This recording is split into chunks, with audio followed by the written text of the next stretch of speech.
Spring के online class में आपका स्वागत है। हमने कल सिलेबस डिस्कस किया था और उसमें मैंने आपको बताया था कि हम राजस्थान का जो सिलेबस है, राजस्थान जीके का जो सिलेबस है, उसको किस किस प्रकार से पढ़ेंगे।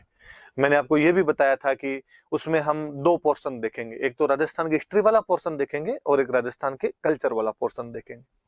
जब हम हिस्ट्री को पढ़ते हैं वापस, तो हिस्ट्री को, राजस्थान की हिस्ट्री को फिर कई भागों में बांट के पढ़ते हैं। कल वाले वीडियो में मैंने वो भी बताया था आपको कि हम उसमें एक एंशियंट हिस्ट्री पढ़ेंगे, एक मिडिवल हिस्ट्री पढ़ेंगे, एक उसके अंदर मॉडर्न हिस्ट्री पढ़ेंगे। ये भी आपको बताया था कि जो एंशियंट हिस्ट्री होगी उसके अंदर जो अपने प्राचीन काल में राजस्थान के अंदर एंशियंट हिस्ट्री में अपने राजस्थान में कौन कौन सी साइट्स यहाँ पर मिली थी, उनकी जानकारी हम प्राप्त करते हैं।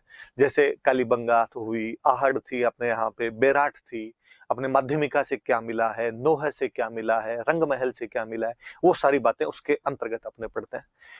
वो जो एंशियंट हिस्ट्री है उसका रिटर्न एविडेंस अपने पास में ज्यादा नहीं है। उसके जो भी एविडेंस अपने को मिले, वो जो पूरा तत्व है, जो आर्कियोलॉजिकल एविडेंस अपने को मिलते हैं, वो मिले अपने को। पर जो अपनी मिडिवल हिस्ट्री है, मिडिवल हिस्ट्री का अपने पास में खूब एक बड़ा सा पोर्शन पड़ा है और इतना ज्यादा रिटर्न एविडेंस उसका मिलता है कि अपनी मिडिवल हिस्ट्री खूब लंबी चौड़ी सी हो जाती है। मैं और अच्छे शब्दों में कहूं तो जब हम एंशियंट इंडिया की हिस्ट्री पढ़ते हैं, प्राचीन भारत का इतिहास पढ़ते हैं, तो उसमें राजस्थान का नाम भी नहीं आता। गिना चुना इक्का दुक्का जगह, 5-7 जगह कोई उसका नाम आ जाता है, बस इतना खत्म। लेकिन तो मैं उसको दूसरे शब्दों में ये भी बोल सकता हूं कि जब एंशियंट इंडिया पढ़ो, तब यदि राजस्थान को निकाल दो तो भी पार पड़ जाए। पर जब मिडिवल इंडिया पढ़ते हो, मध्यकाल भारत का इतिहास पढ़ते हो, और उसमें से यदि आप राजस्थान वाली हिस्ट्री निकाल देते हो, तो उसके बाद उनके पास कुछ भी नहीं बचता है। कि आप अकबर को बिना राणा प्रताप के नहीं पढ़ सकते, आप औरंगजेब को राज सिंह और दुर्गादास राठौड़ के बिना नहीं पढ़ सकते, आप अलाउद्दीन खिलजी को हमीर, रतन सिंह और कानड़देव सोनगरा के बिना नहीं पढ़ सकते। तो मिडिवल हिस्ट्री है और राजस्थान की खूब रिच है, उसके खूब सारे एविडेंस अपने को मिले। अब उस एविडेंस के आधार पर अपनी जो हिस्ट्री बनती है, तब हमने पाया उसके अंदर कि उसमें अलग अलग देशों का इतिहास है। उन देशों को उस टाइम अपने बोलते थे प्रिंसली स्टेट। आप उनको देश कह दो, आप उनको राज्य कह दो, उस समय के प्रांत कह दो, क्योंकि प्रिंस हुआ करते थे वहां पर, इसलिए उनको आप प्रिंसली स्टेट्स कह दो। अलग अलग डायनेस्टीज हुआ करती थी, कोई गोहिल डायनेस्टी है, कोई राठौर डायनेस्टी है, चौहान डायनेस्टी है, प्रतिहार डायनेस्टी है। अलग अलग डायनेस्टीज का इतिहास पढ़ते हैं। आज हम जो शुरू करेंगे वो उन्हीं डायनेस्टीज का इतिहास हम शुरू करेंगे। आप ज्यादातर लोग जानते होंगे कि अपने राजस्थान में जब भी डायनेस्टीज की बात आती है, जब भी प्रिंसली स्टेट की बात आती है, तो सबसे बड़ा प्रिंसली स्टेट या जो सबसे अच्छे इतिहास वाला जो प्रिंसली स्टेट्स है, वो यदि कोई माना जाए तो अपने दिमाग में स्वतः मेवाड़ का नाम आ जाता है। और हमें कुंभा, सांगा, प्रताप, ऐसे खूब सारे नाम हैं जिनसे हम फेमिलियर होते हैं, जिनके बारे में हमने तीसरी क्लास से लेकर 10वीं क्लास तक कुछ ना कुछ, कोई ना कोई भाग उनका किसी ना किसी रूप के अंदर पढ़ा हुआ होता है। इसलिए चूंकि हम उससे फेमिलियर है, क्योंकि वो थोड़ा लंबा चौड़ा सा इतिहास है, थोड़ा ज्यादा इतिहास है, तो वहां से हम शुरू करते हैं। एक मिडिवल हिस्ट्री शुरू करने का एक दूसरा बड़ा रीजन ये और है कि अपने जो कल्चर पूरी है वो मिडिवल हिस्ट्री पे डिपेंड करती है। कि भाई कल्चर में क्या आएगा, कल हमने बताया था कि कल्चर के अंदर क्या आएगा। तो कल्चर में फोर्ट्स किसने बनवाए, टेम्पल्स किसने बनवाए, उनके आर्किटेक्चर क्या है, पेंटिंग्स किसने बनवाई, हैंडीक्राफ्ट्स का विकास कैसे कैसे हुआ था, इन सब चीजों के बारे में पढ़ते हैं। ये सब राजस्थान में किसने करवाया, सारा राजा महाराजाओं ने करवाया। राजा महाराजाओं की हिस्ट्री किसमें पढ़ते हैं, तो मिडिवल के अंदर पढ़ते हैं। तो वो जो हिस्ट्री कल्चर वाला पोर्शन जो हिस्ट्री से जुड़ के पढ़ा जाता है, वो मिडिवल के अंदर ही आता है। इसलिए ये जब हम पढ़ेंगे तो इससे कल्चर पढ़ने में भी हमको मदद मिलेगी। तो यहाँ पर खूब सारी चीजें हम देखेंगे। तो आज जो हम हिस्ट्री देखेंगे वो मेवाड़ की हिस्ट्री देखेंगे, मेवाड़ का इतिहास हम देखेंगे। अब मेवाड़ के इतिहास में हम बात करते हैं कि इसमें क्या था क्या नहीं था।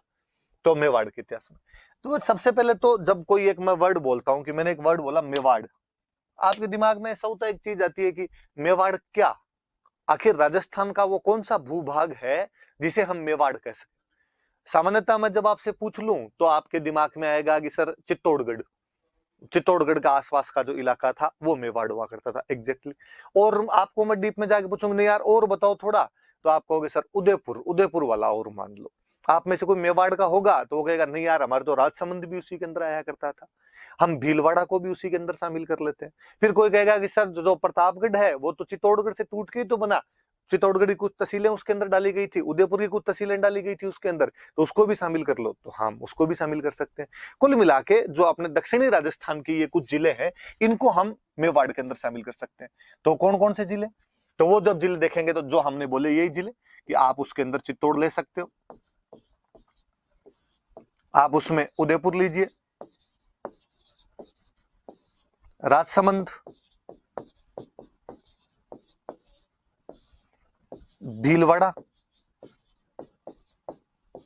और प्रतापगढ़।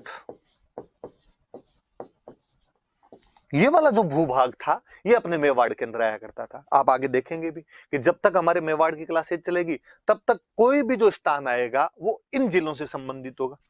हिस्ट्री में सबसे बड़ी समस्या है कि जब भी कोई जगह आती है, जब भी कोई युद्ध आता है, जब भी कोई राजा का एक जगह से दूसरी जगह जाना होता है, हमारे दिमाग में सबसे पहले आता है कि ये जगह है कहाँ, ये जो काम हुआ था ये कब हुआ था।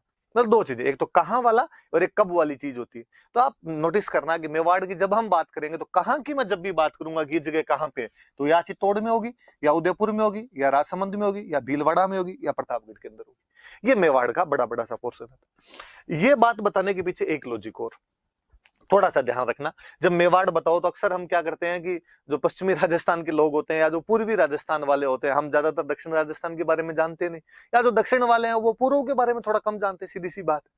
तो हमसे किसी से पूछा जाएगा यार मेवाड़ में क्या आता है, और स्टूडेंट अपनी रो में बताना शुरू करता है और कहते सर उदयपुर, चित्तौड़गढ़, राजसमंद, भीलवाड़ा, प्रतापगढ़, डूंगरपुर, बांसवाड़ा, खूब ही आगे निकल जाता है।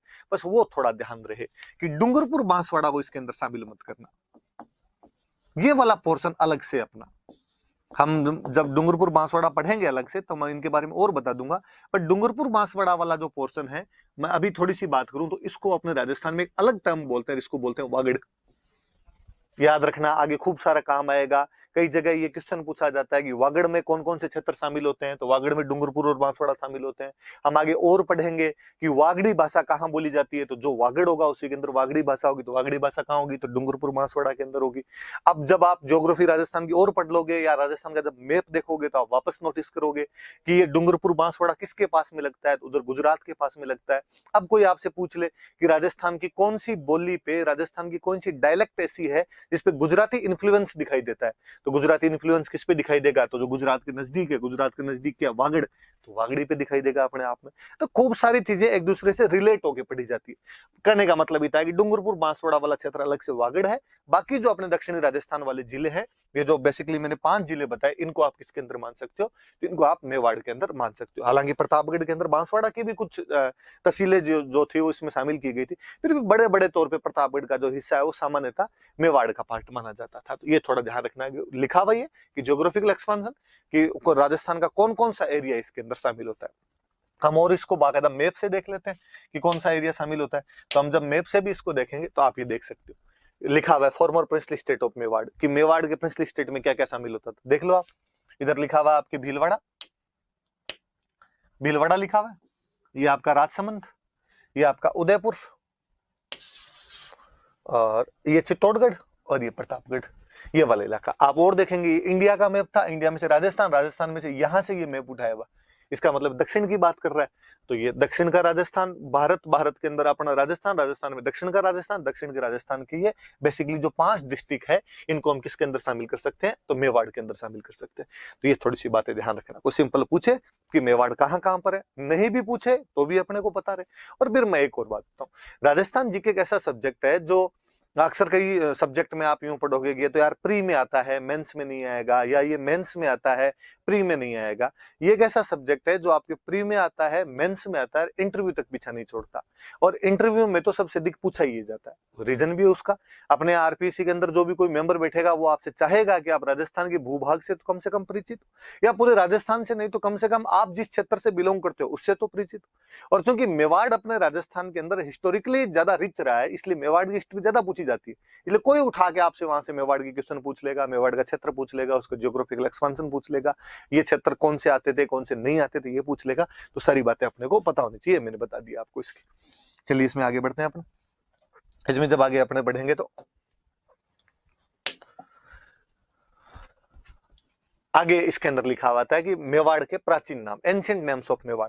तो बात है कि क्या आज जिसको हम मेवाड़ कहते हैं इसको पहले भी मेवाड़ी बोलते थे, या पहले कुछ और नाम हुआ करता था, ये वाला क्वेश्चन बनता है, खूब बार पूछा हुआ क्वेश्चन है।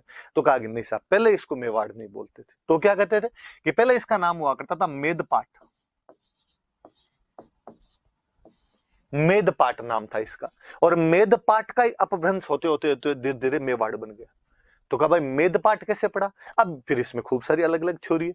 कोई कहता है कि यहाँ पे कोई मेर जाति आई थी, वो रहती थी, उसकी वजह से ये मेद पाठ पड़ गया। कोई कहता है कि नहीं एग्जैक्टली वो मेद ही थे।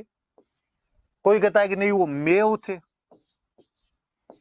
मेव थे, मेव से मेवाड़ हुआ है। कोई कहता मेद थे और मेद से मेद पाठ हुआ है, या वो मेर थे और मेर से मेद है, मेद से ये मेद पाठ बना है अपने आप को। अलग अलग चीजें अपने याद रखने वाली बात ही थी कि इसका एक पुराना नाम क्या हुआ करता था, तो मेद पाठ हुआ करता था। आज भी आप नोटिस यदि करोगे तो अपने मेवाड़ का एक पार्ट है जिसको हम मेवल बोलते हैं, अजमेर का एक पार्ट है जिसको हम मेरवाड़ा कहते हैं। तो मेरवाड़ा, मेवल, मेवाड़ कहीं ना कहीं किसी ना किसी जाति से संबंधित तो रहे थे। तो अपने याद रखने वाली बात है कि इसको पूर्व प्राचीन काल में क्या बोलते थे, मेद पाठ। चूंकि ये पठारी क्षेत्र था इसलिए इसका एक नाम और मिलता है, प्रागवाट। ये भी याद रखना, जब हम इसके एंशिएंट नेम पढ़ेंगे तो एक तो एंशिएंट नेम इसका क्या मिल रहा है अपने को, मेद पाठ मिल रहा है, और एक एंशिएंट नेम इसका क्या मिल रहा है अपने को, प्रागवाट, इसका एंशिएंट नेम मिल रहा है। एक नाम और मिलता है अपने को, इसका एक नाम मिलता है अपने को सिवी जनपद।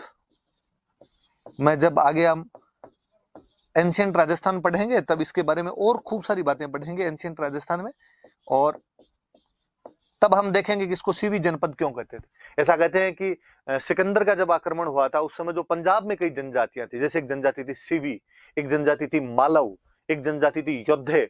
वो जब सिकंदर वाले आक्रमणों से वहां पर तित्र बित्र हो गए थे, वहां का जनजीवन असामान्य हो गया था, एबनॉर्मल हो गया था, वहां पर नॉर्मल लाइफ इतनी नहीं चल रही थी, वो जहां पर थे वहां से कहीं ना कहीं डर के उनका सिस्टम उतना मजबूत नहीं रह पाया वहां पे, तो वो पंजाब से नीचे की तरफ उतरे। अब पंजाब से नीचे उतरेंगे तो कहां पे, राजस्थान। तो आपको योद्धे, मालव और सीवी तीनों राजस्थान के अंदर दिखते हैं। तो कहते हैं भाई ये सीवी जो जाति थी वो इस क्षेत्र के अंदर आके बस गई थी, इसलिए इसका नाम सीवी जनपद है। हम आगे पढ़ेंगे तब और देखेंगे कि बाकायदा हमें नगरी या माध्यमिका नाम की जगह जहां से सिक्के मिले और उन सिक्कों पर सीवी जनपद का नाम लिखा हुआ मिलता है। तो सिंपल क्वेश्चन ये बनता है आपका कि आपसे कोई पूछे कि जो सिवी जनपद था वो राजस्थान का कौन सा भूभाग कहलाता था, तो मेवाड़। या कोई घुमा के इसको पूछे, वो कहे मेवाड़ में कौन सा जनपद हुआ करता था, तो सिवी जनपद हुआ करता था। कुल मिला के 3 एंशिएंट नेम याद रखने हैं उनके अपने। तो क्या क्या नाम हुए, एक नाम हुआ उसका मेदपाठ, एक नाम हुआ उसका प्रागवाट, और एक नाम हुआ उसका सिवी जनपद। मैंने तीनों बता दिया आपको, ऐसा तीनों को क्यों क्यों कहा जाता है।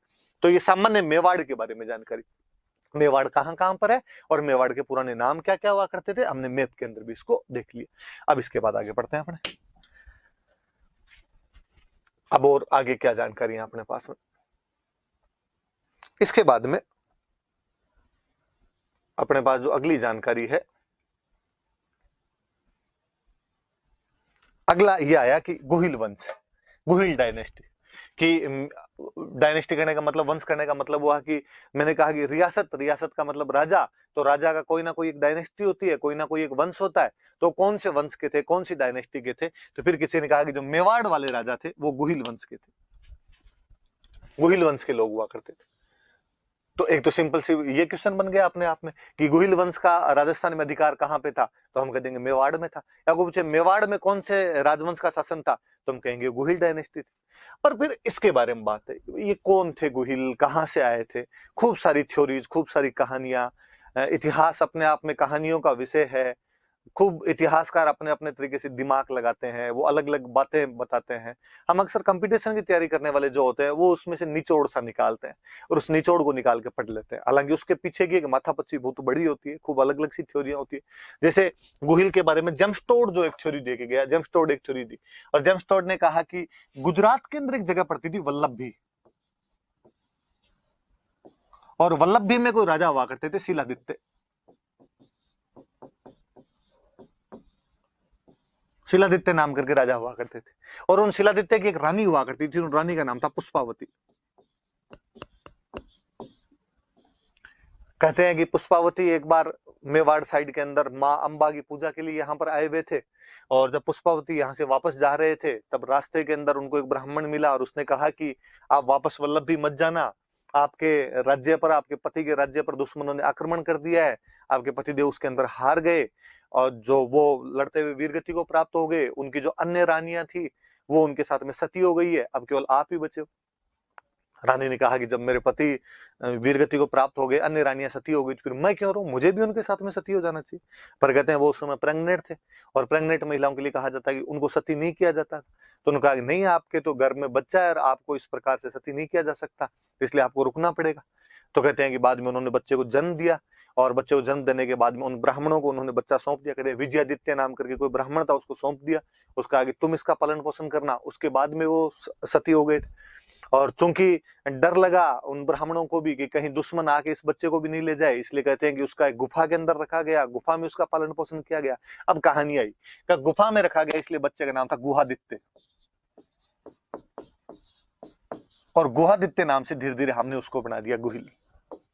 गुहादित्य हुआ, किसी ने कहा केवल गुहा ही था, किसी ने कहा गुहा दत्त था, और धीरे धीरे उसको गुहिल बना दिया गया। कभी कोई इस कहानी से उठा क्वेश्चन पूछ लेगी, राजस्थान के कौन से राजा के बारे में ऐसा कहा जाता है कि उसका पालन पोषण गुफा में किया गया, उसका जन्म एक गुफा केव जो होती है, गुफा जो होती है उसके अंदर हुआ था, तो थोड़ा ध्यान रखना। हालांकि थ्योरी है, सच्चाइयां इस बात में नहीं है, लेकिन फिर भी एक किसी बंदे ने ऐसी थ्योरी दी थी कि इसकी वजह से कुछ ऐसा हुआ होगा। तो कहा कि भाई ये गोहिल जो था ये वल्लभी वालों से संबंधित था, और ये ब्राह्मण वाली थ्योरी और निकल के आ गया अपने आप कि ब्राह्मणों ने पालन पोषण किया। तो कई लोगों ने बाद में कहना शुरू कर दिया कि ये ब्राह्मण थे, कईयों ने कहा कि ये वल्लभी से आए हुए थे। हालांकि बाद में जब अभिलेखन अपने को मिले तब इसके अंदर एक गुजरात की एक जगह का नाम हो रहा है आनंदपुर, या जिसको कहते हैं वड़नगर।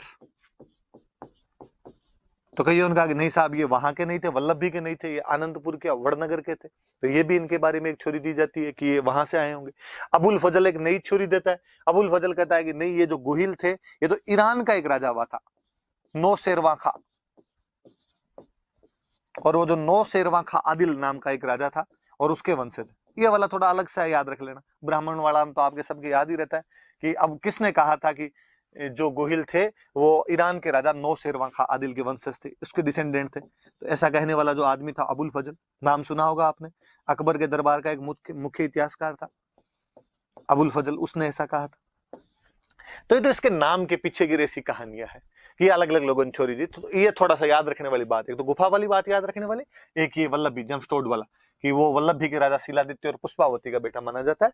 और अबुल फजल ये कहता है कि ये नौशेरवां खां आदिल थे जो कि ईरान के राजा थे, और जो गुहिल है ये उनके वंशज है, वहां से ये लोग इधर आए थे। पर सारी अलग अलग थ्योरीज है, इस बारे में कोई सच्चाई सीधी सीधी सी नहीं है। अब इसमें और चीजें बताता हूं मैं आपको थोड़ी। अब जब इस गुहिल डायनेस्टी को हम देखते हैं, मेवाड़ के संदर्भ में देखते हैं, यार पीछे वाला छोड़ो, अपने को तो ये बताओ यार कि मेवाड़ के अंदर जब रहे थे, कब आए थे, क्या किया था इन्होंने, उन बातों को तो पता चले। आगे वाली बातें तो पता है, गुहिल का पीछे का नहीं पता होगा अपने को बोले। तब हम इसके बारे में कहते हैं कि ये सूर्यवंशी राजा थे, क्योंकि आगे के इनके जो भी अभिलेख मिले हैं उसके अंदर इन्होंने खुद को सूर्यवंशी हिंदू गाया। अपने यहाँ पे ये भी एक विशेषता थी, अपने राजा महाराजा खुद को या तो सूर्य से जोड़ते थे या चंद्रमा से जोड़ते थे, इसलिए या तो कोई सूर्यवंशी मिलेगा या चंद्रवंशी मिलेगा। और ऐसा राजा महाराजा उनमें सामान्य लोग, आप भी घर से पूछ लोगे, दादाजी दादी से पूछोगे कि अपना वंश कौन सा है, तो आपको बता देंगे या तो सूर्यवंशी कहेंगे या वो चंद्रवंशी कहेंगे। ऐसा सबके साथ माइथोलॉजी के साथ चीजें जुड़ी हुई, हिस्ट्री अपने आप में इन्होंने भी जोड़ दी। तो ये सूर्यवंशी हिंदू जेम्सटोड ने, और एक अपने आगे पढ़ेंगे जोधपुर के अपने इतिहासकार हुए थे मुहणोत नैणसी, इन दोनों ने कहा कि जो गुहिल वंश था, इस गुहिल वंश की 24 ब्रांचेस थी, 24 शाखाएं थी। कितनी ब्रांच थी ये याद रखने वाली बात है। कोई पूछ ले कि गुहिल वंश की कितनी शाखाएं थी, तो 24 शाखाएं हुई थी इसकी। टोड भी 24 शाखाओं के नाम बताता है, नैन से भी 24 शाखाओं के नाम बताता है। अपने ये याद रहे नहीं रहे, किसने बताया, ये याद रखना कि गुहिल वंश की शाखाएं थी कितनी, तो कितनी शाखाएं थी, तो उनकी 24 शाखाएं थी। अलग अलग जगह इन्होंने राज किया। जैसे हम आगे पढ़ेंगे धीरे धीरे, हम पढ़ रहे हैं मेवाड़ में जिनका राज था।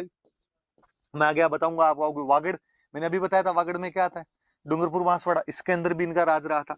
हम आगे और पढ़ेंगे इनके बारे में कि अपने जयपुर के पास में एक जगह पड़ती है चाकसू, तो इस चाकसू को पहले बोलते थे चाटसू, यहां पर भी इनका शासन रहा है। कोई गुजरात में कोई जगह पड़ती है कल्याणपुर, वहां पर भी इनका शासन रहा है। ऐसे करके हम शिवाजी तक को, महाराष्ट्र कहते हैं शिवाजी भी गुहिल थे। आगे हम और पढ़ेंगे कि नेपाल के जो राजा थे वो गुहिल थे। तो मतलब देश में नहीं, देश के बाहर भी गुहिल वंश का अधिकार रहा था। ऐसे करके कहते हैं कि 24 ब्रांचेज, विच इन्होंने 24 ब्रांचेज ने राज्य किया था। तो कोई पूछ लेगा भाई गोहिल वंश की कितनी शाखाएं थी, तो गोहिल वंश की कितनी शाखाएं थी, तो 24 शाखाएं थी, जिन्होंने अलग अलग जगह पे राज किया था। थे कौन ये, तो ये सूर्यवंशी हिंदू थे। और 24 शाखाओं का वर्णन कौन करता है इनके, तो टोड और जो नैंसी है वो इनकी 24 शाखाओं का वर्णन करते हैं। अब बात आई कि ये कब हुआ था गोहिल, कौन सा टाइम पीरियड था जब ये गोहिल हुआ था, तो क्या यार ये तो पता ही नहीं चल रहा कि कब हुआ था कब नहीं हुआ था। फिर वापस अपने गौरीशंकर हीराचंद ओझा अपने राजस्थान के एक बड़े इतिहासकार हुए हैं, उनको एक अभिलेख मिला, सामोली अभिलेख।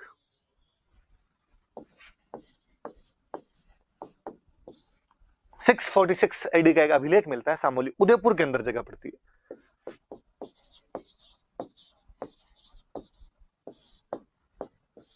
सामोली अभिलेख नाम की एक चीज मिली, 646 ईस्वी का।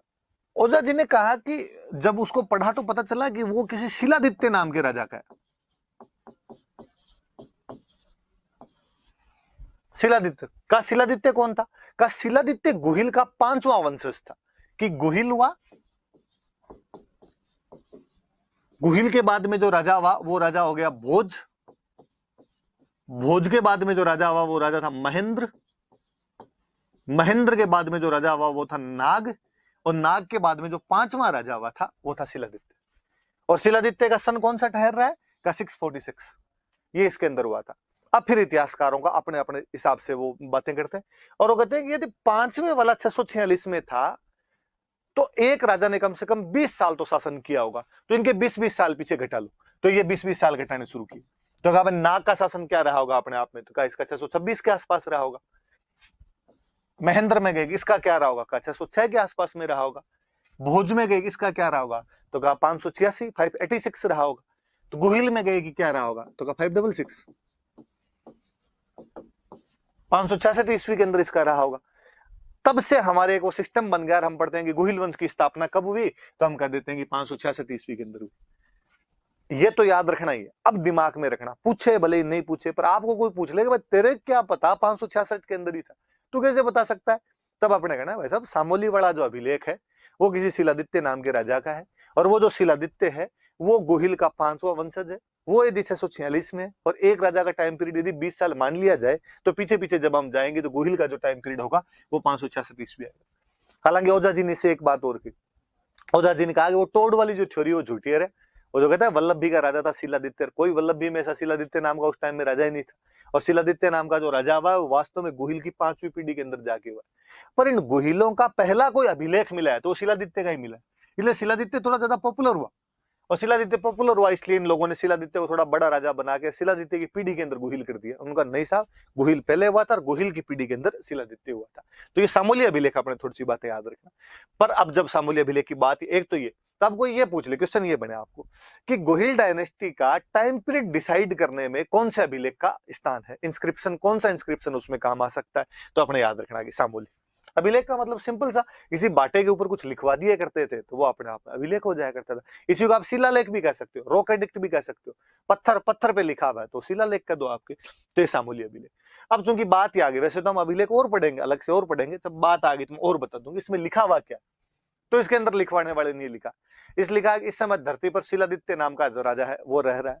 फिर उसने आगे लिखा कि वहां पर पास में कोई जगह थी वटनगर, याद रखना पहले वाला मैंने बड़नगर बताया था, ये वटनगर नाम है, सिरोही के अंदर जो अपने जिसको आजकल हम बसंतगढ़ कहते हैं उसकी बात है कि वटनगर नाम की एक जगह थी। और यहाँ पे वटनगर के अंदर यहाँ पर एक महाजनों का समुदाय रहता था, महाजन मतलब बनिए, तो उनकी कम्युनिटी रहा करती थी,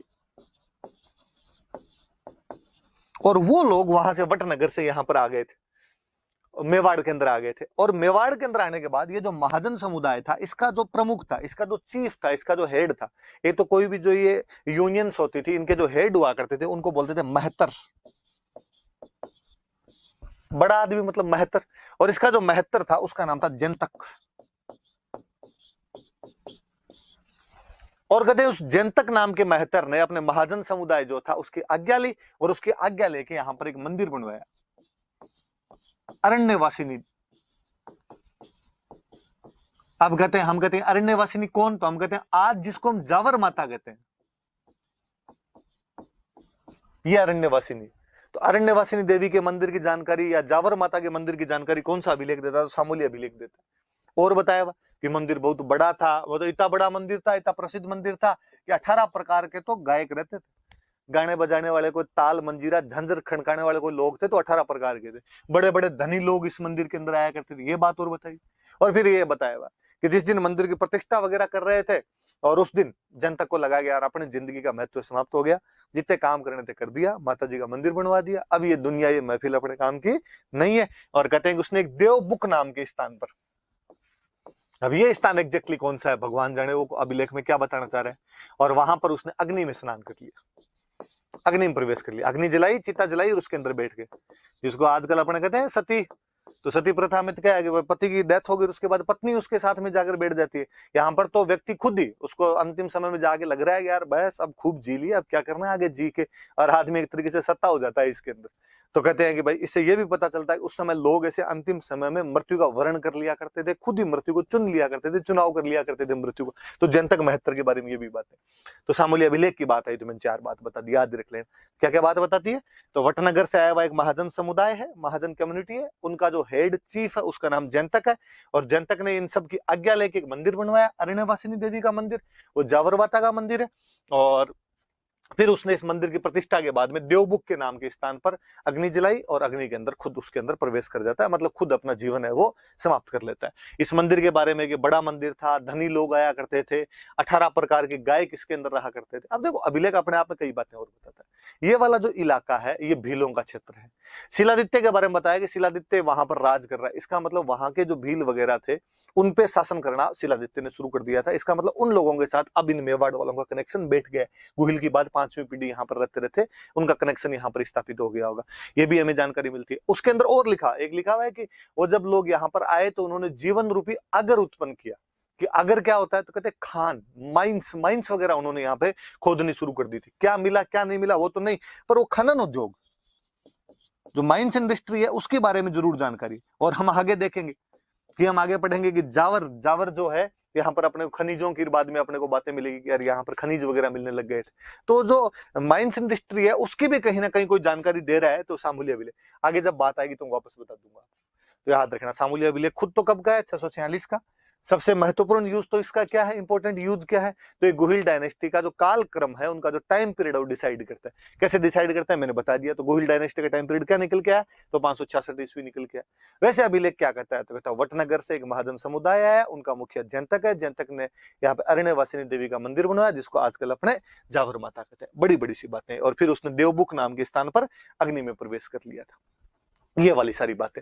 इसका मतलब एक डायनेस्टी का शासन चलता आ रहा था, उसमें एक बड़ा राजा शिलादित्य और शिलादित्य के टाइम में ये काम हो गए। तो याद रखना शिलादित्य कब क्या हुआ है अपने आप में। अब इसके बाद और बताऊं, देखो इसके एक बात और सुनो। फिर इसके बाद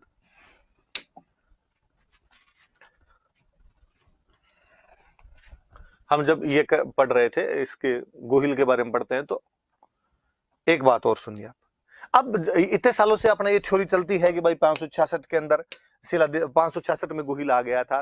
तो अपने दिमाग में आया कि यार गुहिल कोई छोटा मोटा राजा रहा होगा और बाद में शिलादित्य बड़ा राजा हो गया और शिलादित्य ने यहाँ पे अभिलेख वगैरह लगवा दिए। शिलादित्य के टाइम में यहाँ पे मंदिर बन गया और उसकी जानकारी अपने को मिल जाती है। गुहिलों का सबसे प्राचीन अभिलेख ही मिला।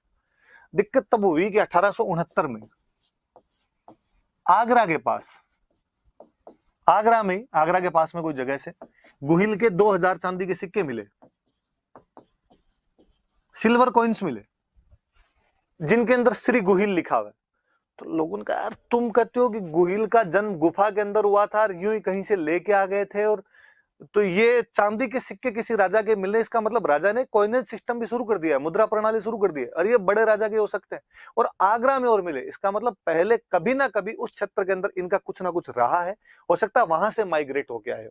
जैसे खूब सारी थ्योरीज कि कोई लोग कहते हैं गुजरात से आए, कोई लोग कहते हैं आगरा से आए, पर ये अपने आगरा वाला एविडेंस है। गुजरात वाली तो कहानियां है, आगरा वाला अपने पास एविडेंस भी है कि नहीं इनके वहां पे सिक्के मिले थे। ये थोड़ा सा याद रखना कि गुहिल के हमें चांदी के सिक्के प्राप्त हो जाते हैं और वो चांदी के 2000 सिक्के प्राप्त होते हैं 1869 के अंदर। ये जो शिलादित्य जिसकी अपने बात कर रहे हैं, इसका भी एक सिक्का मिला, पर इसका एक तांबे का सिक्का मिला।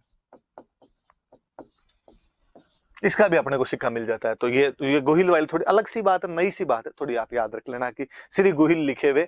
सिंपल कोई यहां से नहीं पूछेगा, अलग से सिक्कों वाले चैप्टर से उठा के पूछ लेगा। सिक्कों वाला चैप्टर जब हम पढ़ेंगे मैं और बता दूंगा कि श्री गोहिल लिखे हुए 2000 चांदी के सिक्के किस स्थान से प्राप्त हुए, तो आगरा से, या आगरा नामक स्थान से राजस्थान के कौन से वंश के चांदी के सिक्के प्राप्त होते हैं, तो हमें गोहिल वंश के चांदी के सिक्के प्राप्त हो जाते हैं।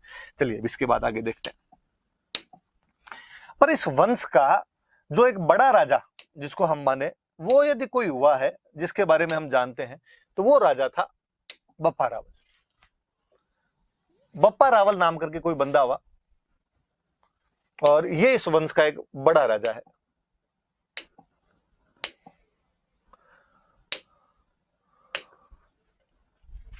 देखो, तो इसके बारे में हमें सबसे अधिक जानकारी यदि किसी के बारे में मिलती है तो बप्पा रावल के बारे में मिलती है कि गोहिल वंश का सबसे प्रतापी राजा हुआ था तो बप्पा रावल हुआ। और आगे वाले जितने भी राजा हुए उन सब ने अपनी वंशावली कहीं ना कहीं से शुरू की, तो बप्पा रावल से शुरू की, तो इसको एक बड़े राजा के रूप में अपने आप में मान्यता मिल गई। हम देखते हैं इसके बारे में, देखते हैं कौन था क्या था, पढ़ते हैं इसके बारे में अपने। तो देखो एक पहली एक चीज निकल के सामने आई कि इसका वास्तविक नाम क्या था। तो जब ये आता है, वास्तविक नाम आता है, तो अपने दिमाग में फिर ये क्या है, बप्पा रावल लिखा हुआ है, ये क्या है, ये नाम नहीं है। तो हमने कहा कि नहीं साहब ये नाम नहीं है। तो इसका एक्चुअल नेम क्या था, कि इसका एक्चुअल नेम तो काल भोज था। काल भोज नाम था इसका। तो फिर ये बप्पा रावल क्या है, तो बाद में किसी ने समझाने वाले ने बताया, बाद में इतिहासकारों ने कहा, बाद में गौरीशंकर हीराचंद ओझार जो आए उन्होंने कहा कि मेवाड़ में बाद में जितने भी राजा हुए थे उनको रावल कहते थे, राजाओं की उपाधि थी। वास्तव में एग्जैक्टली ये शब्द होता है राजकुल, जो राजकुल से संबंधित है वो रावल हो गए। ऐसी कई उपाधियां मिलती है, जैसे किसी की महारावल मिल जाती है तो महाराजकुल से संबंधित है वो महारावल हो गए, जो राजकुल से संबंधित है वो रावल हो गए। बप्पा, बप्पा क्या मतलब हुआ का, ये एक नॉर्मल शब्द है। ये आप कहूं तो ये बापू है, ये बाप जो शब्द होता है उससे बना हुआ है, मतलब पिता के समान, पिता के तुल्य। और ये अपने गुजरात के टच करता हुआ जितना ही बॉर्डर है, यहाँ पर एक आपको देखने को मिलेगा कि अपने यहाँ पर जहां जो भी कोई आदरणीय व्यक्ति हो, सम्माननीय, कोई भी रेस्पेक्टेड कोई भी बंदा होता है, उसको बाप जी कहने की रस्मी होती है।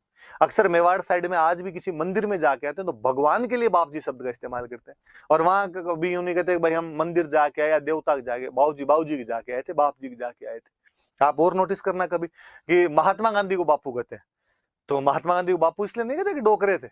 महात्मा गांधी को बापू कहने के पीछे भी ये लॉजिक यही है कि वो गुजराती थे और गुजरात के अंदर ऐसे बोला जाता है। मैं तो आपको रिसेंट बताऊं, रविंद्र जडेजा गुजरात का क्रिकेट प्लेयर है, वो कभी 5 विकेट ले, वो कभी 50 रन बनाए, उसके जो फेसबुक या ट्विटर पे गुजरातियों कमेंट पढ़ लेना और सब पे आएगा जियो बापू, बापू आज अच्छा खेल रहा है। लगता है यार 30 साल में बापू नहीं बना दिया, थोड़ा जल्दी नहीं कर दिया इस बार आपने।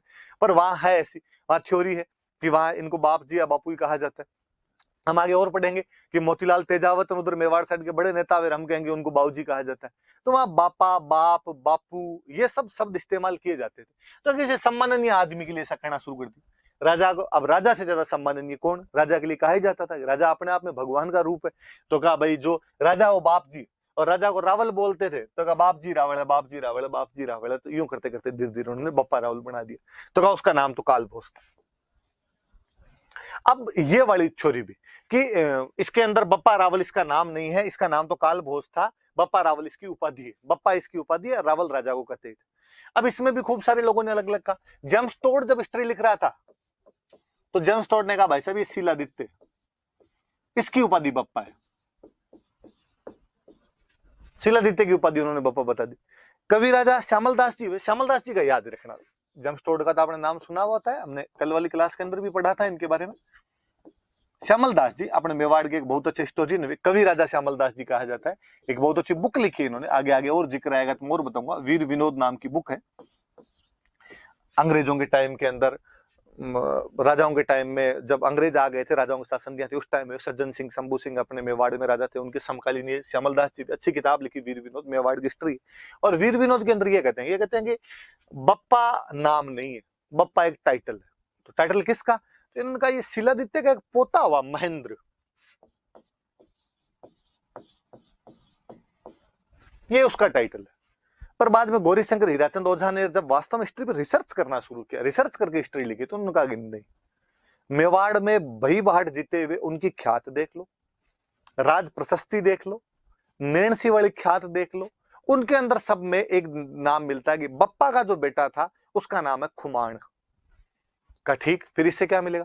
फिर उनका इनका एक आठपुर से का अभिलेख मिला है, और आठपुर वाले अभिलेख में लिखा है कि काल भोज के बेटे का नाम खुमाण है।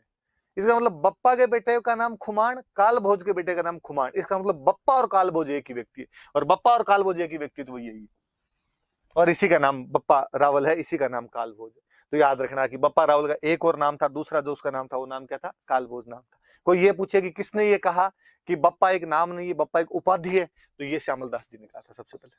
श्यामल दास जी की लिखी हुई बात है। अपने आजकल तो शायद 10th या 12th वाली बुक के अंदर और दी हुई, तो सवाल पूछने की संभावना और बढ़ जाती है, तो ध्यान रख लेना। पर श्यामल दास जी ने ये उपाधि किसकी बता दी थी? वीर विनोद नाम किताब में ये उन्होंने महेंद्र की बता दी थी। टोड इससे पहले कह गया था कि ये जो उपाधि है ये सील नाम के राजा की, जो शिलादित्य हमने पढ़ा था उसकी उपाधि है। और हमारे जो ओझा जी हैं, ओझा जी ने ये उनका कहा है, तो ये थोड़ा ध्यान रखना कि किसने इनका नामकरण किया है या किसने इनके बारे में ये कहा है। तो गौरी शंकर हीराचंद ओझा नाम करके अपने राजस्थान में एक हिस्टोरियन हुए हैं, आजादी वाले साल में डेथ हो गई थी, वो शानदार हिस्टोरियन हुए, और राजस्थान की हिस्ट्री को सबसे पहले, भले ही वैसे जेम्स टोड ने कंक्लूड किया था, लेकिन रिसर्च के आधार पर, आधुनिक जो शोध हुए उनके आधार पर यदि किसी ने कंक्लूड करने का प्रयास किया था तो वो अपने ओझा जी थे। तो ओझा जी ने इसके बारे में ये बात बताई, तो ये थोड़ी याद रख लेना आप बात। इसके बाद में और आगे बढ़ते हैं अपने, इसके बाद आगे चलते हैं। तो ये तो आ गया भाई वास्तविक नाम क्या था, तो हमने बता दिया भाई काल भोज इसका वास्तविक नाम था। अब दूसरी बात है कि विक्ट्री कैंपेन, कि इस बंदे ने कहां कहां लड़ाइयां की थी, कहां कहां पे रहा था, ये बातें तो वापस का कि पहले ये पता लगाओ था कौन ये। तो फिर कईयों ने कहानी सुनानी शुरू की, और कईयों ने कहा कि एक ऋषि हुआ करते थे हारित, सेंट हारित थे, हारित ऋषि थे, और जो हारित ऋषि थे वो यहां नागदा में रहा करते थे। उदयपुर के अंदर एक नागदा नाम की जगह है, और वो नागदा के अंदर रहा करते थे। और ऐसा कहा गया कि बापा रावल जो था वो उनकी गायें चराया करता था। हरित ऋषि जो थे वो महादेव जी के भक्त थे, और बापा रावल उनके वहां पे रहता था, वो गायें वायें रखते होंगे तो उनकी गायें चराया करता था। फाइनली जब हरित ऋषि का अंतिम टाइम आया तो उन्होंने बापा रावल को पूछा कि मांग, जो मांगेगा वो मिल जाएगा। बापा रावल ने कहा कि यार थोड़ा ढंग से जुगाड़ कर दो रहने खाने पीने का, तो मेरा थोड़ा ठीक हो जाए। और कहते हैं कि हरित ऋषि ने वहां पर एक देवी हुआ करते थे राठासन, राठासन देवी की पूजा की। राठासन देवी राजी हुए, उनको कहा कि ये मेरा चेला है, इसको कुछ देना है ढंग की चीज, तो मैं देना चाहता हूँ इनको, मेवाड़ देना चाहता हूँ इसको। राठासन माता ने कहा मेरे पास नहीं है, इसके लिए तो फिर थोड़ा और तपस्या करनी पड़ेगी। और किसकी? तो महादेव की तपस्या कर। उनको महादेव का तो मैं भक्त हूँ, तो बस उनको राजी कर। तो कहते उन्होंने महादेव को राजी किया, और महादेव को राजी किया, और महादेव का भाई मेरे चेले को ऐसे ऐसे मेवाड़ का राज्य देना है। महादेव जी ने उनको हाँ बदली, हाँ बदली, तो कहते हैं कि उनको राज्य मिल गया। तो अपने सिंपल, अपने कोई पूछ ले कि भाई बापा रावल को मेवाड़ का राज्य किसके आशीर्वाद से प्राप्त हुआ, तो हरित ऋषि के आशीर्वाद से प्राप्त हुआ। देवी के नाम वगैरह याद रहे नहीं रहे, ये याद रखना कि किसके आशीर्वाद से मेवाड़ का राज्य प्राप्त हुआ, तो हरित ऋषि के आशीर्वाद से मेवाड़ का राज्य प्राप्त हुआ था। किसको? तो बप्पा रावल को हुआ था। ये उनकी गायें चराया करता था, कहा जाता है। कुल मिला उनका शिष्य था, उनका फॉलोवर था ये बंदा, हरित ऋषि का फॉलोवर था, ये थोड़ा याद रख लेना। अब तो फिर बात आई कि ये तो नागदा के अंदर रह रहे थे, तो मेवाड़ का राज्य मतलब क्या मिला इनको, तो कहा इनको चित्तौड़ मिला। तो फिर क्वेश्चन बना, तो फिर चित्तौड़ का राजा कौन है? उस समय चित्तौड़ का राजा कौन था? तो फिर अपने को फिर जब अभिलेख वगैरह आगे देखते हैं तो पता चलता है कि चित्तौड़ में उस समय एक राजा था मान मोरी, और हम कहते हैं मोरी मौर्य है। चंद्रगुप्त मौर्य, अशोक मौर्य जो हुए थे उनकी कोई एक ब्रांच यहाँ पे रहती होगी, और वो लोग यहाँ पे रहते होंगे। ये वहां पे राजा हुआ करता था, चित्तौड़ का राजा हुआ करता है। और कहते हैं कि बापा रावल ने इस पर हमला किया, मान मौर्य पर हमला किया, और मान मौर्य पर हमला करके उससे चित्तौड़ छीन लिया था। ये घटना है 734 की, 734। ये याद रखना, ये कोई पूछ लेगा कि बापा रावल ने चित्तौड़ का किला किससे छीना था, तो मान मौर्य से छीना था। कब छीन लिया था? तो 734 एडी में छीन लिया था। किसके आशीर्वाद से छीन लिया था? तो हरित ऋषि जो थे, हरित ऋषि के आशीर्वाद से छीन लिया था। ये तमाम बातें याद रखनी। अब वो भले उसने वो छीन लिया था, वो वहां का चित्तौड़ उसने अपने कब्जे में ले लिया, पर चूंकि वो नागदा के अंदर रहा करते थे, इसलिए उसने कहा अपनी राजधानी जो नागदा है राजधानी अपने चित्तौड़ नहीं बनाएंगे, राजधानी तो नागदा ही रखेंगे। तो उसने राजधानी तो अपनी कौन सी रख ली, नागदा ही रख ली। अब चूंकि हरित ऋषि का शिष्य था, हरित ऋषि महादेव जी के भक्त थे, तो उसने कहा फिर मैं यहाँ पे नागदा में महादेव जी का मंदिर बनवाऊंगा। और कहते हैं कि उसने यहाँ पे एकलिंग जी का मंदिर बनवाया। एकलिंग जी कौन, तो एकलिंग जी भगवान महादेव, भगवान शंकर, भगवान शिव, बम बम बोले जो एकलिंग जी, तो उनका मंदिर यहाँ पर बनवा दिया। कहते कौन सी जगह वो एग्जैक्टली, तो एकलिंग जी का मंदिर बनवाया। भगवान शंकर कहाँ रहते हैं, तो हम कहते हैं कैलाश पर्वत पे रहते हैं। तो नागदा के पास में जो एग्जैक्टली वो जगह, उसका नाम ही पड़ गया कैलाशपुरी, कि कैलाशपुरी नाम की जगह पर उन्होंने ये मंदिर बनवाया था। तो कैलाशपुरी ऑप्शन में है तो भी सही मान लेना, और नागदा ऑप्शन में है तो भी सही मान लेना। है कहां पे जगह ये याद रखना, तो ये जगह उदयपुर के अंदर आपकी पड़ती है, वहां पर इन्होंने एकलिंग जी का मंदिर बनवाया। अब थोड़ी सी मैं एक बात पर आगे और जो, अब एकलिंग जी को बनवा दिया, बापा रावल ने मंदिर बनवाया। बापा रावल इस वंश का प्रतापी राजा हुआ। उसके बाद वालों ने सबने अपने आप को बापा रावल के वंशज बताया। बापा रावल जब उनका भक्त था तो आगे वाले भी उनके भक्त थे, और भक्त भी कितने बड़े कि इन्होंने कहना शुरू किया कि राजा हम नहीं है। कोई जाके पूछता मेवाड़ के राजा से कि आप मेवाड़ के राजा हो गए, नहीं नहीं साहब क्या बात कर दी आपने, हम कोई मेवाड़ के राजा नहीं। तो मेवाड़ का राजा कौन है, मेवाड़ का राजा एकलिंग जी। मेवाड़ के राजा तो भगवान शंकर महादेव जी। तो तुम यहाँ क्या कर रहे हो फिर बैठे बैठे, कहा हम तो उनके प्रधानमंत्री हैं, उन्होंने हमें काम दिया थोड़ा, और हम तो काम कर रहे हैं वैसा बाकी। और उन्होंने अपने आप को पीएम करना शुरू कर दिया, एकलिंग जी का पीएम करना शुरू कर दिया। और पीएम को उस टाइम बोलते थे दीवान। इसलिए ये याद रखना, कोई आपसे पूछेगा कि मेवाड़ के जो राजा थे उनको किसका दीवान माना जाता था, किसका प्रधानमंत्री माना जाता था, किसके नाम से शासन किया करते थे, तो एकलिंग जी के नाम से शासन किया करते थे। अब सुनो आगे बात यह है कि ये केवल मेवाड़ के राजाओं में नहीं था, ये भारत में तमाम जगह परंपरा थी। और अपने यहाँ पे कोई भी राजा खुद को राजा मानता ही नहीं था, और हमेशा ये कहता था कि मैं भगवान के नाम से शासन कर रहा हूं। जैसे जयपुर में जो राजा थे उनसे कोई पूछता कि तुम यहाँ के राजा हो, नहीं नहीं मैं राजा नहीं। तो यहाँ के राजा जो है वो तो गोविंद देव जी भगवान। तो तुम कौन हो, तो मैं उनका दीवान। कोई बीकानेर जाता, बीकानेर जाके पूछता है राजाओं से कि तुम यहाँ के राजा हो, अरे अरे क्या बात करती है आप, मैं राजा कैसे हो सकता हूँ।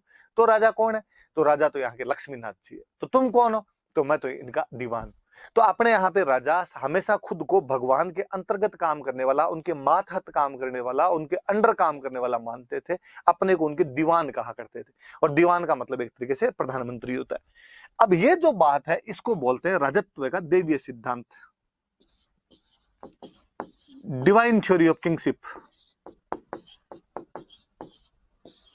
कि राजा अपने आप को देवीय स्वरूप मानता था, देवता का अंश खुद के अंदर माना करता था। मतलब अपने तो इवन भारत की परंपरा कितनी आगे बढ़ी होगी कि जब मुस्लिम राजा यहाँ पर आ गए थे और उन्होंने भी खुद को, कि बलबन जब यहाँ पे राजा बनता है तो वो खुद को कहता है कि मैं भाई ईश्वर की छाया हूं, वो जिल्ले इलाही कहना शुरू कर दिया था अपने आप को। आगे जब हम अकबर के बारे में पढ़ते हैं तो अकबर के बारे में अकबर कहता है फर्र अबुल फजल जब उसके बारे में लिखता था, मतलब मुस्लिम राजाओं ने भी कहीं ना कहीं सिद्धांत को अपना लिया था और अपने में देवीय स्वरूप, अपने में जो डिवाइन थ्योरी है उसको मानना शुरू कर दिया था, जो किंगशिप का सिद्धांत है उसको मानना शुरू कर दिया था।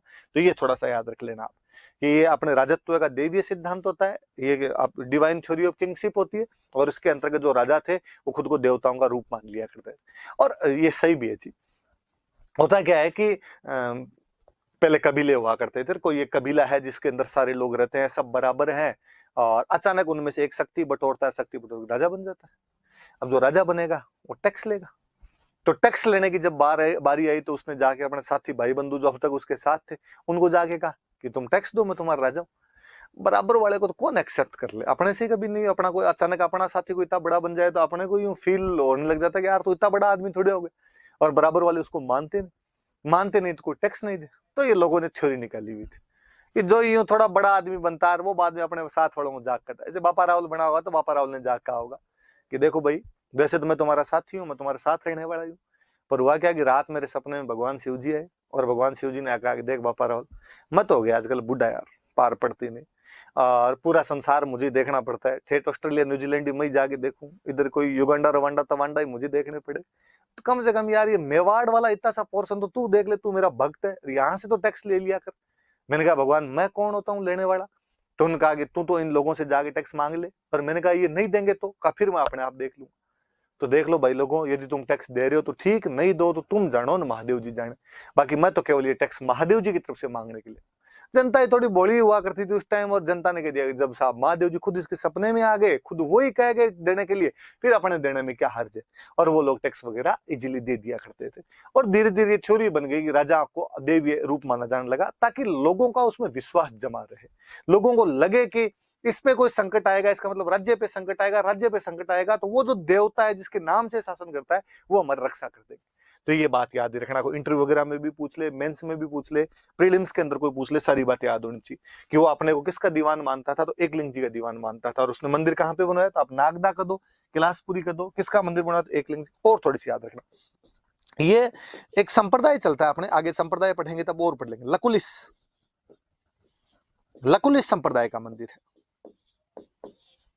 जो शिव जी के सेक्ट हुए, शिव जी के जो संप्रदाय हुए, उनके अंदर कोई एक लकुलिस संप्रदाय हुआ।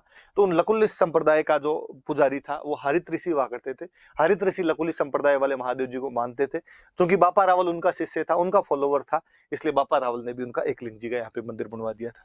और उसने हरित ऋषि के आशीर्वाद से किसको हरा दिया था, तो मान मौर्य को हरा दिया था। कब हरा दिया था, तो 734 ईस्वी में। और किस पे कब्जा कर लिया था, चित्तौड़ पे कब्जा कर लिया।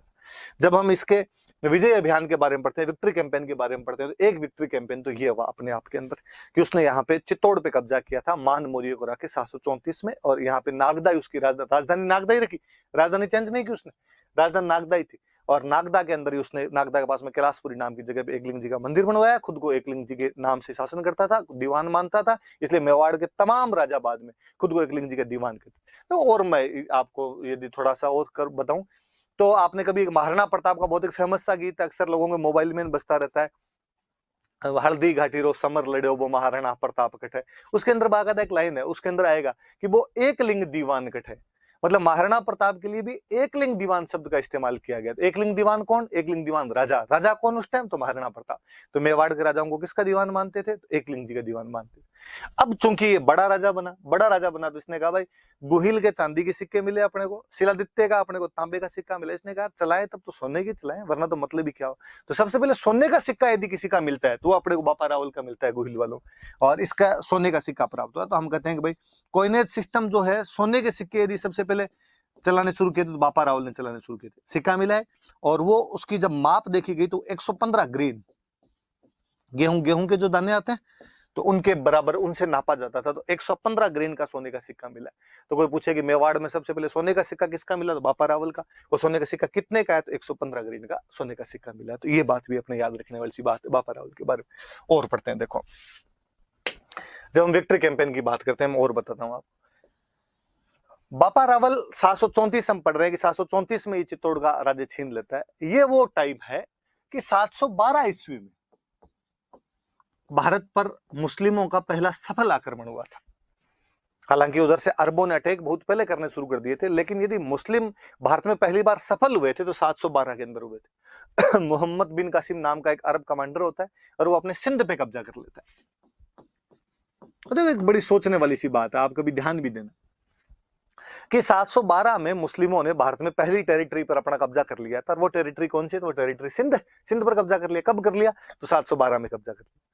पर हमें कोई पूछे, तीसरी क्लास से हम पढ़ते हैं कि मुस्लिमों का भारत पर कब्जा कब हुआ, तब हम कहते हैं साहब कब्जा हुआ उनका 1192 में, जब तराइन का सेकंड युद्ध हुआ था, सेकंड बैटल ऑफ टेरिन हुआ था मोहम्मद गोरी और पृथ्वीराज चौहान के बीच में। उसमें मोहम्मद गोरी जीत गया, और जीतने के बाद में वो कुतुबुद्दीन ऐबक को यहाँ पे छोड़ के गया। कुतुबुद्दीन ऐबक यहाँ पर भारत में मुस्लिम शासन की नींव रखता है, वो यहाँ पे मुस्लिम शासन शुरू करता है।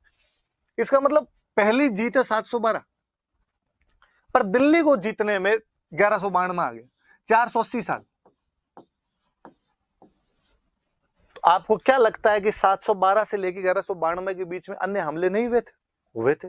हर दिन हमला हुआ है, हर समय हमलों के अंदर रहा होगा राजस्थान, भारत हमलों के अंदर रहा होगा। तो फिर ये बीच के जो 500 साल है, इसके अंदर वो हमले रोके किसने?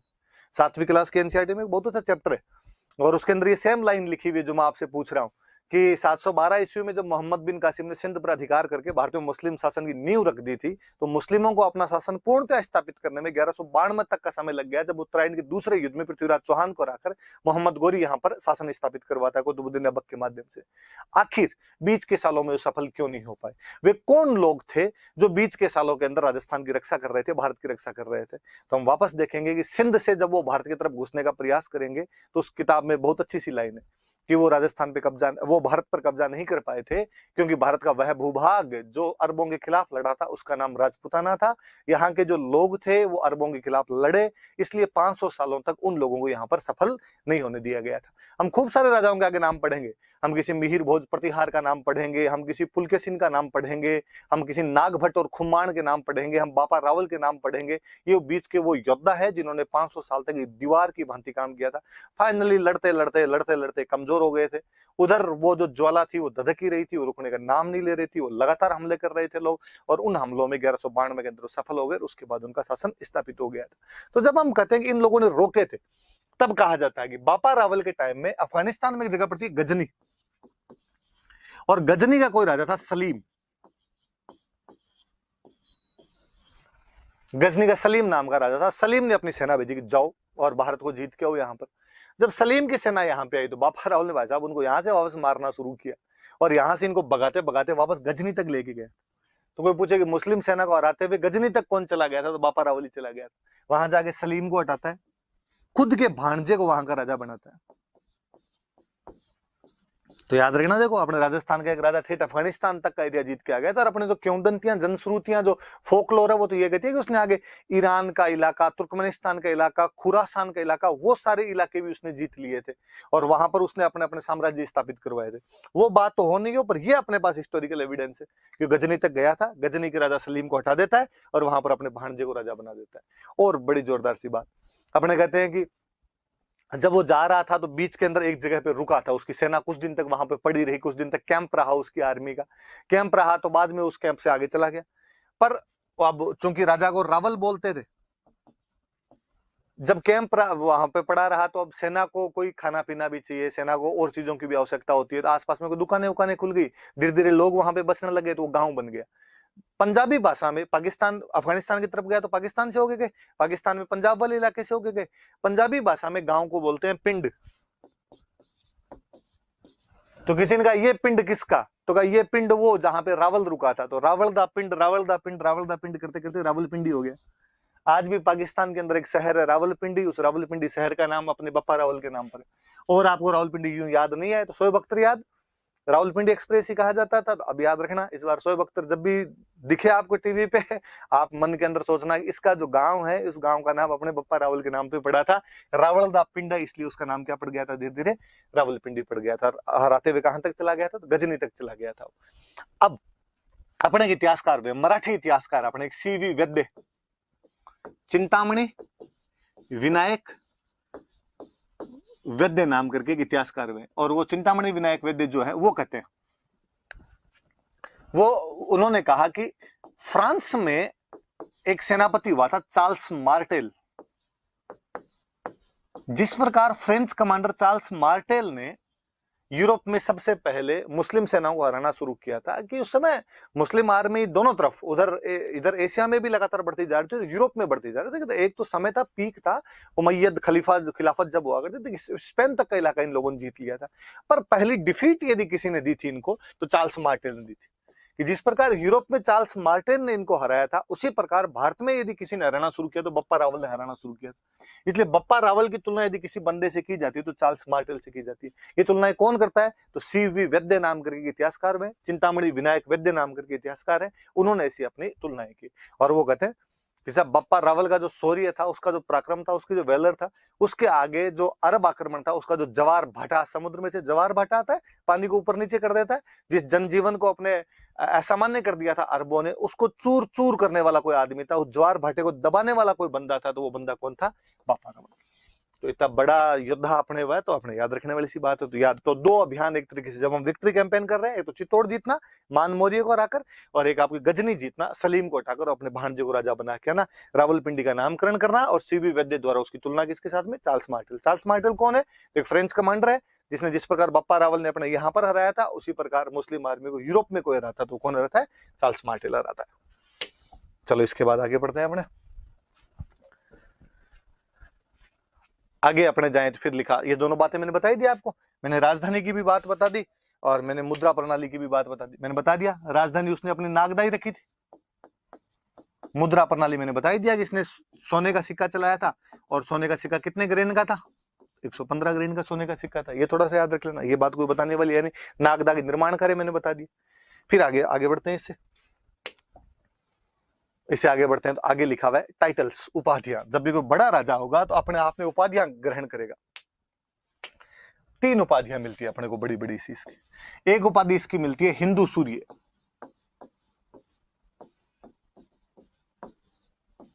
एक उपाधि अपने को इसकी मिलती है राजगुरु, एक उपाधि अपने को इसकी मिलती है चकवे। फिर आएगा इनका मतलब क्या है, हिंदू सूर्य का, राजगुरु का, चकवे का मतलब हिंदू सूर्य तो सामान्य सी बात कि मुस्लिम आक्रमण हो रहे थे और यदि वो सफल हो जाते तो तुम्हारे अंधकार ही अंधकार हो जाता। वो तो मैं हूं जिसने हिंदुओं को बचाया है, उस अंधकार से बचाया। मैं हिंदुओं का सूरज हूं। जिस प्रकार सूरज अंधकार को समाप्त कर देता है, वैसे मैंने जो मुस्लिम आक्रमण हुए थे उनको समाप्त कर दिया और हिंदुओं की रक्षा की। तो हिंदुओं की रक्षा करने की वजह से उपाधि क्या होगी, हिंदू सूर्य। और आगे आप देखो कि मेवाड़ में जितने राजा हुए उनको हिंदू सूर्य कहा गया। और थोड़ा सा हमने राजस्थान टच देता हुआ अपना शब्द बनाया, हमने कहा हिंदुआ सूरज। तो हिंदुआ सूरज की उपाधि किसकी थी, तो मेवाड़ के राजाओं की थी। मेवाड़ के राजाओं में सबसे पहले किसने धारण की थी, तो बापा रावल। अब उसने जब वो हरा गया तो उसने कहा मैं राजगुरु, मैं सब राजाओं का गुरु, किसी को कोचिंग चाहिए कैसे हराने हो तो मेरे पास आके कोचिंग कर लेना। चकवे, ये वास्तव में अपने हिंदी का एक शब्द होता है, इसका मतलब होता है चक्रवर्ती। चक्रवर्ती का मतलब क्या, चक्रवर्ती का मतलब इसने चारों दिशाएं जीत ली। तो चारों दिशाओं में जाके जीत के आ जाता था, उसको अपने बोलते थे चक्रवर्ती। सारी डायमेंशन जो जीत ली, अपने आसपास में सबको हरा दिया, उनको चक्रवर्ती कहते हैं। चक्रवर्ती सम्राट है भाई ये तो। और चक्रवर्ती सम्राट होते पहले जब अश्वमेध यज्ञ करवाया करते थे, वो चक्रवर्ती का आपने जब अपना वर्जन बनाया था, हमने उसका वर्जन बना दिया अपना चक्रवे। तो 3 उपाधि याद रख लेना। अब वो चारों तरफ जीत रहा है, चित्तौड़ अपने पास वाला जीत रहा है, ठेठ गजनी तक जाके जीत कर। मैंने कहा किंवदंतियां तो कहती है कि उसने ईरान, इस्पाहान और खुरासान तक का इलाका जीत लिया था। इससे बड़ा तो चारों तरफ का क्या ही जीतेगा। तो उसकी उपाधि क्या हो गई, चक्रवे उपाधि हो गई थी, राजगुरु हो गई थी, हिंदू सूर्य हो गई थी। तो बापा रावल के बारे में इतनी सारी बातें हमने पढ़ी। अब इससे आगे पढ़ते हैं अपने। 3 उपाधियां याद रख लेना, नाम याद रखना उनके। अगला राजा कौन है अपना, ये थोड़ा सा बापा रावल की फोटो है, थोड़ा आप और देख लेना। वैसे तो मैंने डिस्क्राइब कर ही दिया था, लेकिन फिर भी मैं थोड़ा समझा दूं कि ऐसा कहते हैं कि ये हरित ऋषि है, कि वो जब स्वर्ग में जा रहे थे उस समय उन्होंने, बापा रावल उनसे प्रार्थना कर रहा है कि मालिक मुझे कुछ दीजिए। हरित ऋषि कहते हैं जा, चित्तौड़ का राजा तुझे मिल जाएगा। ये देखो गायें चर रही, तो हम जो कहते हैं कि हरित ऋषि की गायें चराया करता था। मैंने बताया कि पहले वो एक देवी की तपस्या करते हैं, ये वो राठासन देवी है जिनकी तपस्या करता है। मैंने कहा कि उन्होंने कहा कि महादेव जी की पूजा करो, तो ये इधर शिवलिंग बना हुआ और महादेव जी की पूजा करते हैं। तो ये सारी बातें इस बहाने आपके याद रह जाए। चूंकि ये राजा है, वहां का राजा बन गया, इसलिए देखो पीछे एक छत्र लिए वो बंदा खड़ा है अपने आप में। तो ये थ्योरी पूरी याद रखना आप कि हरित ऋषि के आशीर्वाद से और एकलिंग जी के वरदान से, एकलिंग जी के आशीर्वाद से बप्पा रावल ने चित्तौड़ जीत लिया था। तो बप्पा रावल थोड़ा याद रह जाए। गाय दिख रही है आपको तो गाय चराने वाली बात याद रह जाए। आरपीसी अपने कुछ ही पूछ ली थी, कभी उठा के पूछ ले कि भाई गाय चराने वाली बात जो है वो कौन से राजा के बारे में कही जाती है, तो बप्पा रावल के बारे में कही जाती। ऐसी कहानियां क्यों दंतियां बन जाती। बाकी राजा था ये नागदा का, और नागदा से जाके चित्तौड़ पे भी मान मोरी को हरा के वहां पे कब्जा कर लेता है 734 में। चलिए इसके बाद आगे बढ़ते हैं।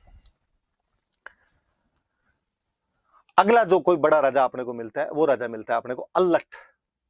अल्लट कौन था, इसके बारे में अपने पास में क्या जानकारी है क्या नहीं है, हम देखते हैं। देखो इसकी जानकारी और बताता हूँ।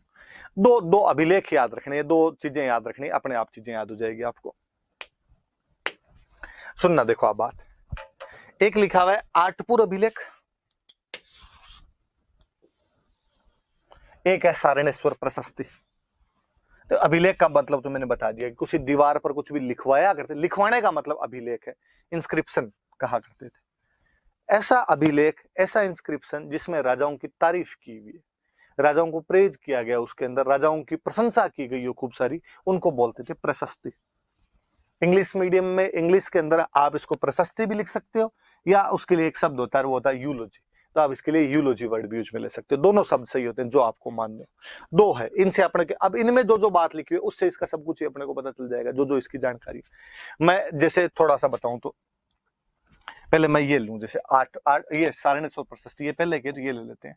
ये 953 ईस्वी की है, और ये जो है ये 977 एडी का।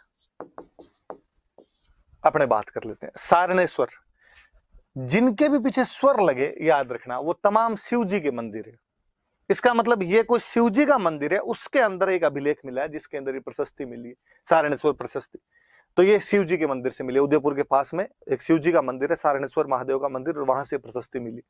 लेकिन जब वो प्रशस्ति पढ़ी किसी ने, तब कहा कि यार ये यहाँ की नहीं है, इस मंदिर की नहीं, इसमें बात तो कोई दूसरी है। तो कहा ये तो किसी वराह मंदिर की प्रशस्ति, कोई वराह मंदिर बना था और उसकी प्रशस्ति है।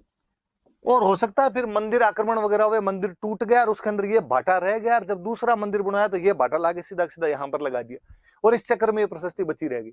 तो सारणेश्वर मंदिर वाली जो प्रशस्ति है वास्तव में कहां पर लगी हुई थी, तो वराह मंदिर के अंदर लगी हुई थी। अब क्या लिखा हुआ क्या है इसके अंदर, तो इसके अंदर कई चीजें मिलती है अपने। इसके अंदर एक तो अल्लट की जो जानकारी है, अल्लट की मम्मी का नाम लिखा, और मम्मी का नाम लिखा हुआ है महालक्ष्मी।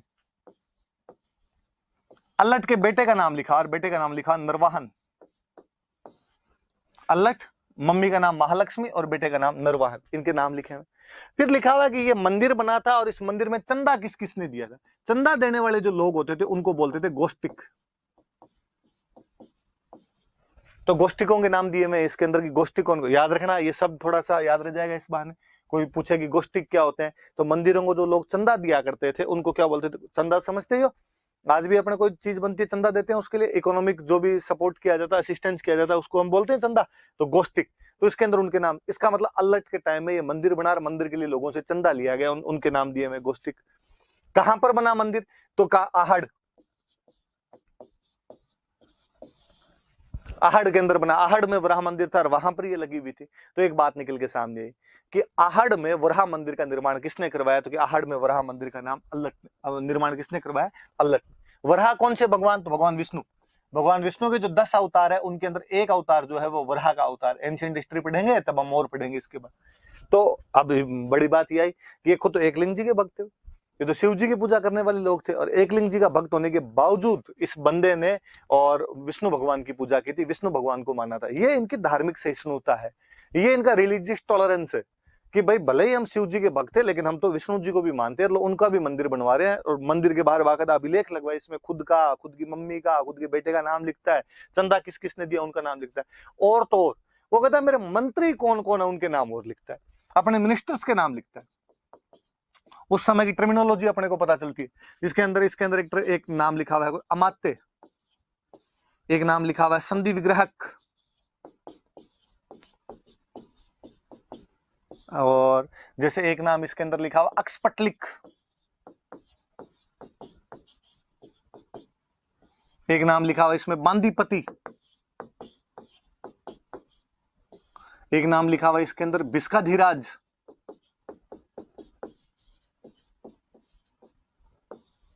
मंत्रियों की ये पोस्ट है, पोस्ट और नाम दोनों। जैसे अमात्य, तो जो प्रधानमंत्री टाइप का प्रमुख मंत्री जो हुआ करता था उसको उस टाइम अमात्य बोलते थे। संधि विग्रह, संधि करने वाला, मतलब युद्ध और शांति, युद्ध के अंदर शांति कैसे स्थापित की जाए, ये जो है उसको संधि विग्रह। अक्सपटलिक, खर्चा कितना हुआ, इनकम कितनी हुई, इनकी जो जानकारी रखता था उसको अक्सपटलिक। बांदीपति, भाट जो लिखने का, प्रशस्तियां लिखने का काम करते थे उनका। बिस्काधीराज, भेषज, भेषज का मतलब होता है दवाई, दवाइयों का अधिराज, मतलब डॉक्टर साहब मेरे मुख्य वेद जी कौन है उनका। और नाम और बताया बाकायदा कि मेरा जो अमात्य उसका नाम मम्मट है, मेरा जो संधि विग्रह है क्या उसका नाम दुर्लभ राज है, मेरा जो अक्सपटलिक है उसका नाम मयूर है, मेरा जो बांदीपति है उसका नाम नाग है, उस मेरा जो बिस्काधीराज है उसका नाम रुद्रादित्य है। मतलब मंत्रियों के नाम तक और बताएं। तो हमने कहना शुरू किया कि मेवाड़ में सबसे पहले कर्मचारी या प्रशासनिक अधिकारी किसी ने रखने शुरू किए, तो अल्लट ने रखने शुरू किए थे। अब इसकी टर्मिनोलॉजी अपने क्या आती है, अब अपने आजकल क्या बोलते हैं, जो अधिकारी होते हैं उनको आजकल अपने बोलते हैं नौकरशाह। आप सारे जितने भी आरएस की तैयारी कर रहे हो तो आप किसकी तैयारी कर रहे हो, नौकरशाही की। ब्यूरोक्रेट, ब्यूरोक्रेट बनोगे आप सारे, ब्यूरोक्रेसी की बात की जाती है। तो अब कोई पूछ ले कि मेवाड़ में सबसे पहले प्रशासनिक अधिकारी किसने बनाने शुरू किए, तो हम कहेंगे कि अल्लट ने। मेवाड़ में नौकरशाही की स्थापना किसने की, तो अल्लट ने। नौकरशाही का जो एग्जैक्टली शब्द होता है वो उसको बोलते हैं ब्यूरोक्रेसी। वैसे लैटिन भाषा का शब्द है ब्यूरो, ब्यूरो का मतलब होता है मेज, क्रेसी का मतलब होता है शासन। क्रेसी तो आप पढ़ते हैं अपने, डेमोक्रेसी, ऑटोक्रेसी, किसी के अंदर पढ़ लो। तो मेज का शासन, कि मेज के टेबल कुर्सी पे बैठ के जो आप शासन करते हो वो अपने आप में ब्यूरोक्रेसी। आप भी जब आरएस लग जाओगे तो आप टेबल कुर्सी लेके ऑफिस के अंदर बैठे रहोगे, वहां से शासन चलाया जाएगा पूरा का पूरा। तो वो वहां से ब्यूरोक्रेट जो होते हैं या ब्यूरोक्रेसी उसको करने लग गए थे। तो नौकरशाही की स्थापना। अब आहड़ के अंदर वराह मंदिर बन रहा है। आहड़ में उस समय राजा अल्लट है, आहड़ में अपने मंत्रियों के नाम लिखता है। इसका कहा आहड़ में वो रहता है, वहां पर उसके मंत्री रहते हैं। तो कहा राजधानी तो नागदा है, फिर आहड़ के अंदर क्यों रहता है? इसका मतलब नागदा भले ही प्रमुख राजधानी थी, लेकिन उसने एक सब सेंटर कहीं पर स्थापित किया होगा। तो सब सेंटर कौन सा रहा होगा? तो सब सेंटर आहड़ रहा होगा। उदयपुर में एक जगह और पड़ती है। अब क्वेश्चन आया कि आहड़ को दूसरी राजधानी किसने बनाया? अल्लट ने।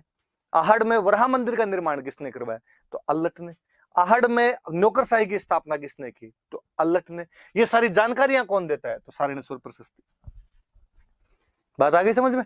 तो ये सारणेश्वर प्रशस्ति में खूब सारी अपने को जानकारियां मिल जाती है। इन जानकारियों से ये सारी चीजें पता चल जाती है कि पहली राजधानी नागदा थी, बापा रावल स्थापित करता है, या बापा रावल के टाइम में वो राजधानी मिलती है अपने को। दूसरी राजधानी अपने को आहड़ मिलती है। वराह मंदिर मिलता है, विष्णु का मंदिर है, और फिर यहाँ पे अपने को नौकरशाही की स्थापना यहाँ पर दिखाई देती है। एक तो ये सारणेश्वर प्रशस्ति वाला ध्यान रखना, 953 का अभिलेख है। और एक अभिलेख हो रहा आठपुर, ये थोड़ा बाद का है। अब मैंने बताया था कि ये जो अभिलेख है ये 977 का है।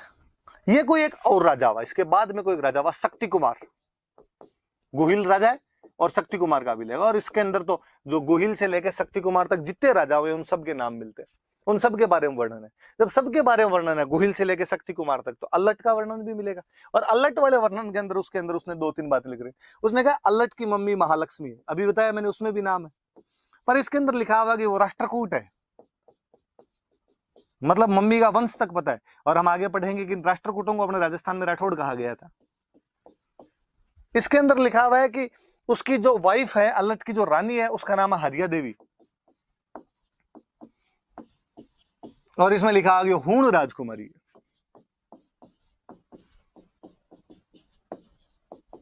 और इस हूण राजकुमारी हरिया देवी ने गांव बसाया था, और उसका नाम है हर्षपुर।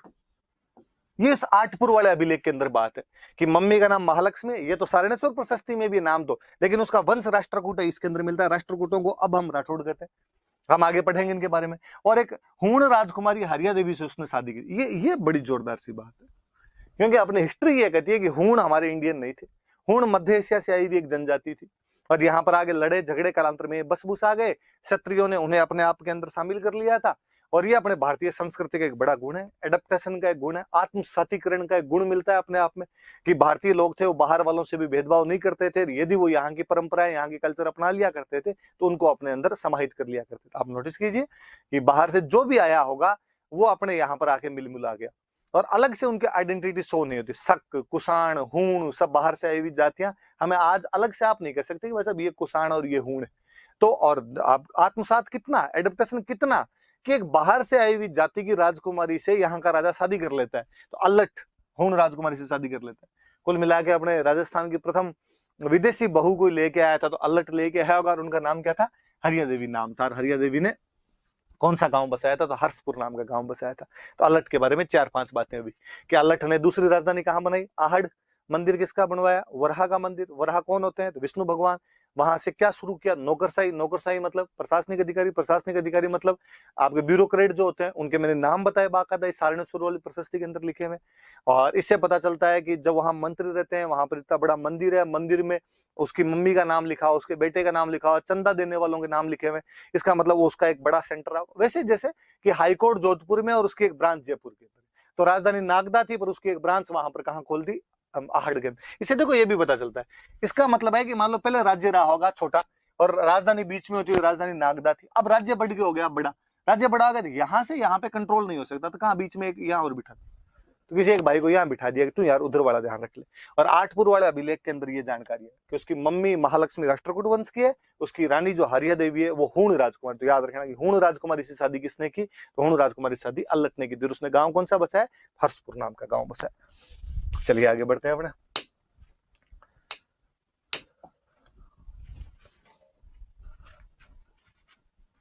आगे बढ़ते हैं अपने। अगले जो राजा है उनका नाम है जैतर सिंह, और जैतर सिंह के बारे में एक जानकारी लिखी हुई आ रही है इसके अंदर कि भूताला का युद्ध। जैतर सिंह में टाइम भी लिखा हुआ है, और जैतर सिंह का टाइम लिखा हुआ है 1213 से लेके 1250 ईस्वी के बीच। यहां से अपने को सन मिलने शुरू हो जाएंगे। आपकी याद रहे तो भली बात, नहीं याद रहे तो भली बात, पर थोड़ा थोड़ा क्रोनोलॉजी सेट हो जाती है, तो थोड़ा दिमाग के अंदर रखना, एग्जैक्टली याद मत करना। किसी टाइम में ऐसा कहा जाता था कि हिस्ट्री में सन ही पूछे जाते हैं, और जो क्वेश्चन भी आते हैं उनके अंदर सन के खूब सारे क्वेश्चन हुआ करते थे। पर आजकल आप नहीं देखोगे, ऐसे सन के क्वेश्चन कम आते हैं, तो आपको सन याद नहीं रखने। आपको खूब सारे लोग मिलेंगे जो हिस्ट्री के बारे में डराएंगे, और आप कहेंगे यार इतने सन याद करने हैं, और अपने हिस्ट्री के बारे में तो कभी कहा करते थे कि हिस्ट्री तुम बड़ी बेवफा, रात को याद की और सुबह सब सफा।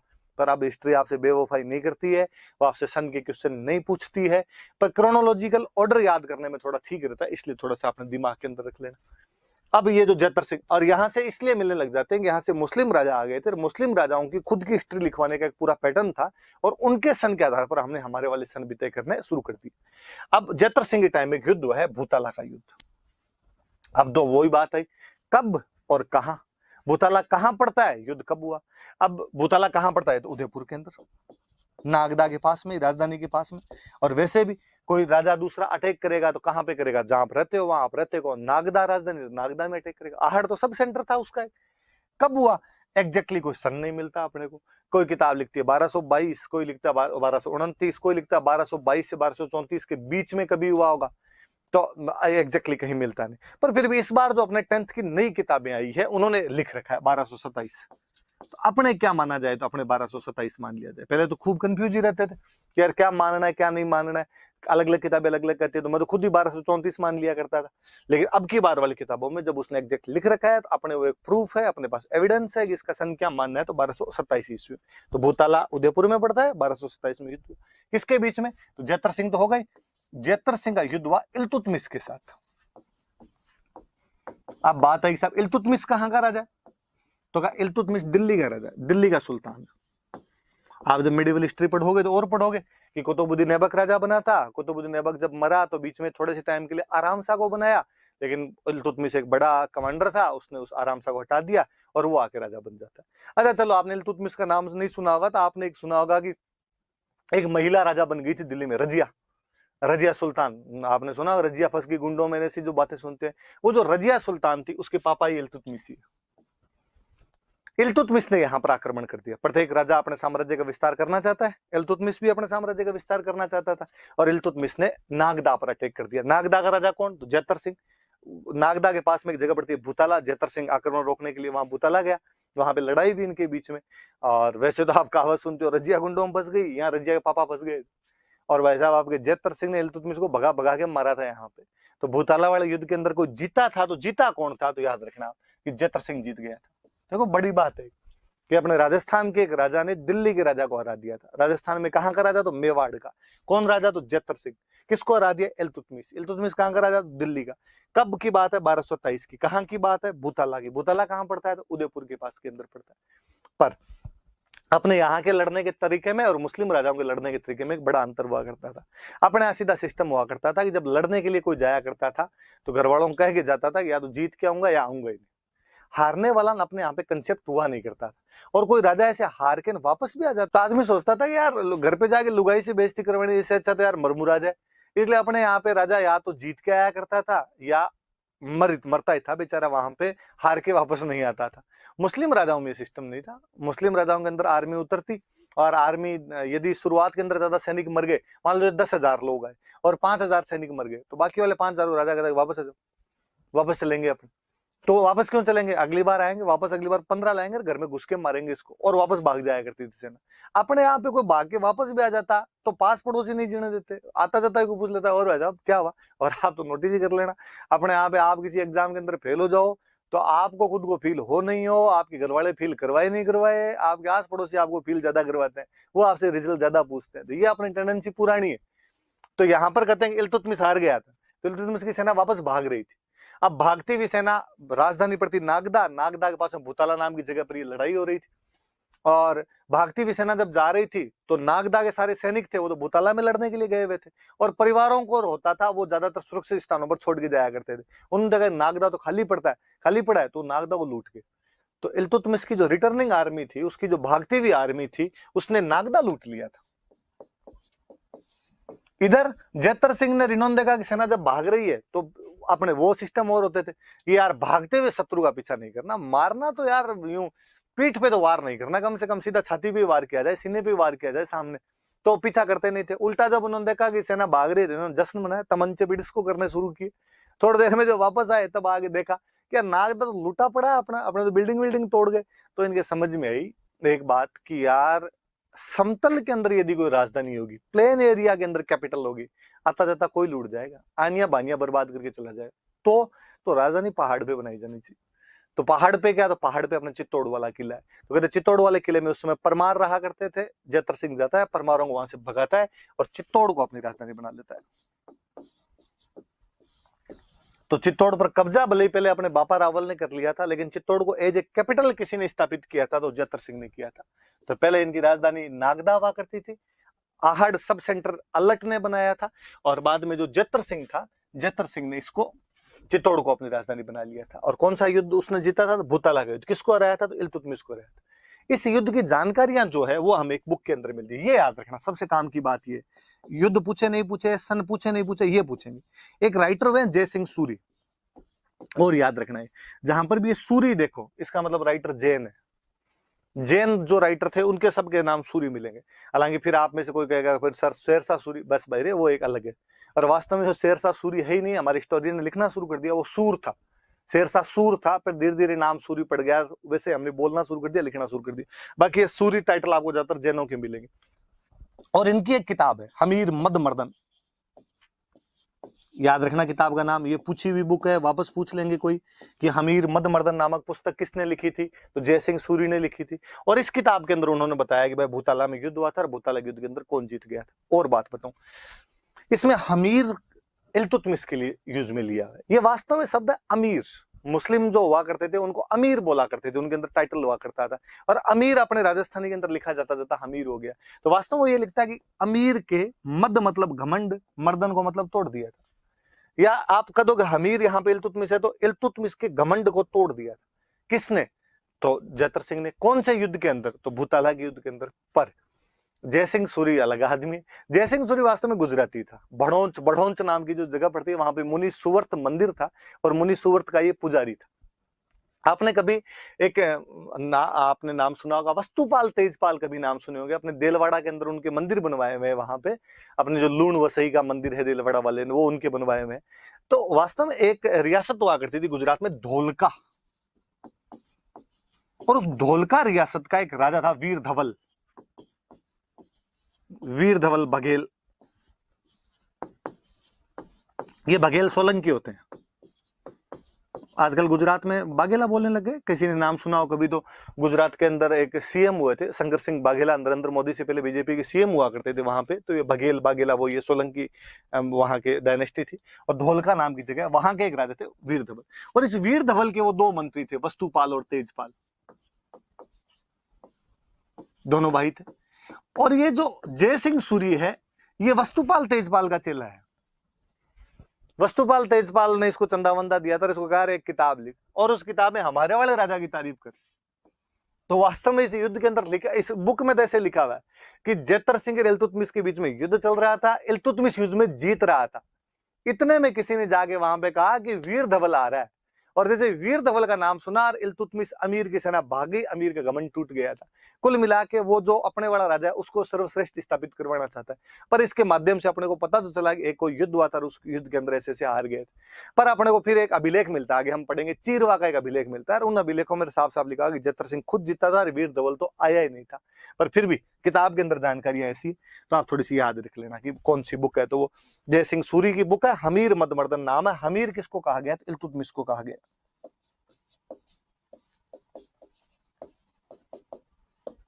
इल्तुतमिश के अंदर फिर जैतर सिंह का शासनकाल खूब अच्छा माना गया। अपने इतिहासकारों ने इनकी खूब तारीफें की। इनका जो टाइम पीरियड उसके लिए कहा जाता है कि वो जो मिडिवल मेवाड़ था उसका गोल्डन एरा है। कोई पूछे कि किसके शासनकाल को मध्यकालीन मेवाड़ का स्वर्णकाल माना जाता है, तो वो जैतर सिंह का शासनकाल माना जाता है। अपने जो गौरीशंकर हीराचंद ओझा जो हिस्टोरियन हुए, उन्होंने खूब सारी तारीफें की, और उन्होंने कहा है कि उस समय दिल्ली के जो सुल्तान थे, गुलाम वंश के सुल्तान थे, उनके समकालीन कोई राजा था तो जैतर सिंह था। वो बड़ा बलवान आदमी था, और उसके विरोधियों तक ने उसकी तारीफें की, उसकी बहुत प्रशंसाएं की गई। तो ये अपने जैतर सिंह वाली बात याद रख लेना कि जैतर सिंह भूताला के युद्ध में जीतता है, 1227 में युद्ध हुआ था, इल्तुतमिश को रहता है। किताब का नाम याद रखना कि जय सिंह सूरी किताब है, अमीर मद मर्दन। तो ये आज की क्लास अपनी, आज में हमने ये बातें पढ़ी थी।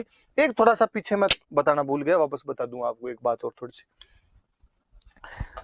कि ये देखो, हम एक राजा के बारे में पढ़ रहे थे, अल्लट। अल्लट का मैं एक नाम बताना भूल गया आपको। अपने जो मेवाड़ की ख्यातें हैं उसके अंदर अल्लट का एक नाम और मिलता है। अल्लट का नाम है अल्लू रावल। अब ये नाम कोई पूछ ले, वैसे नहीं कोई क्वेश्चन आना चाहिए, पर फिर भी आपको बुक बुक में देखकर फिर आपको लगेगा ले यार, ये तो अपने को आज की क्लास में बताया नहीं। ये राजस्थान है जी। अपने हर किसी का नाम बिगाड़ के बोलने की आदत होती है। अल्लट बाबड़ा टाबर रहा होगा तो नाम अल्लू रहा होगा, बड़ा हो गया राजा बना तो किसने पूछा रावल कौन बन गया, राजा को रावल बोलते थे। रावल जी कौन बने, रावल जी कौन बने, तो अल्लू बन गया, इसलिए नाम अल्लू रावल मिल जाता। तो आज हमने बेसिकली क्या क्या चीजें पढ़ी। तो हमने सबसे पहले देखा कि मेवाड़ कहाँ कहाँ था, मेवाड़ के पुराने नाम क्या थे, मेवाड़ में वंश कौन सा था, उस वंश की जानकारियां कहाँ से मिलती है। फिर हमने 3 राजा पढ़े हैं बड़े। एक तो बापा रावल पढ़ा है। बापा रावल के हमने नाम पढ़ा, उसकी उपाधियां पढ़ी, उसकी राजधानी पढ़ी, उसके सिक्के पढ़े, उसके विक्ट्री कैंपेन पढ़े। फिर अल्लट के बारे में 2 अभिलेख देखे हमने। एक सारनेश्वर प्रशस्ति जो बताती है कि आहड़ उसकी दूसरी राजधानी थी, आहड़ में उसने वराह का मंदिर बनवाया था और आहड़ में उसके मंत्री रहते थे। इसका मतलब उसने प्रशासनिक व्यवस्था, नौकरशाही की स्थापना कर दी थी। और एक उसने आठपुर वाली से याद रखने वाली बात हुआ कि उसने एक हूण राजकुमारी शादी की थी जिसका नाम आर्या देवी था। उसने हर्षपुर नाम का गांव बसाया था।